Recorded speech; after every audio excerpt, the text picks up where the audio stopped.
સુરત શહેરમાં પટેલ સમાજના ચાંગાણી પરિવારના રણછોડભાઈ મંજીભાઈના અંગદાન થકી 6 વ્યક્તિઓને નવજીવન મળશે।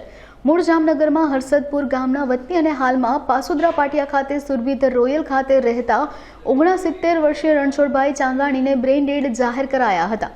આ અંગે જીવનદીપ ઓર્ગન ડોનેશન ફાઉન્ડેશનની ટીમ દ્વારા અંગદાનનું મહત્વ સમજાવતા તેમના પરિવાર દ્વારા અંગદાન માટે મંજૂરી આપવામાં આવી હતી। તેમની બંને કિડની અને લીવર અમદાવાદની હોસ્પિટલમાં ટ્રાન્સપ્લાન્ટ કરવામાં આવશે।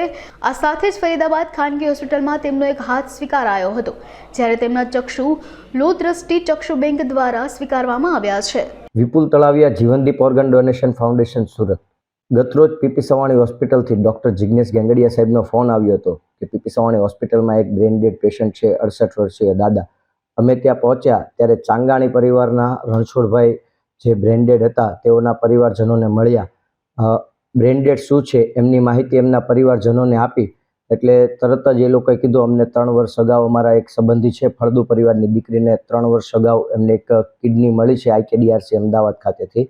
એટલે અમને ખ્યાલ છે ને 6 મહિના પહેલાં તળાવિયા પરિવારના એક એમના સંબંધી છે એમના દીકરાનું પણ લીવર ટ્રાન્સપ્લાન્ટ IKDRC અમદાવાદ ખાતે થયું હતું, એટલે એ લોકો તરત જ માની ગયા હતા અંગદાન માટે। 6 લોકોને નવજીવન મળ્યું છે। એક હાથ જે ફરીદાબાદ દિલ્હી ખાતે, બંને આંખો છે તે લોક દ્રષ્ટિ ચક્ષુબેન સુરત, તેમજ લીવર અને કિડની IKDRC અમદાવાદ ખાતે।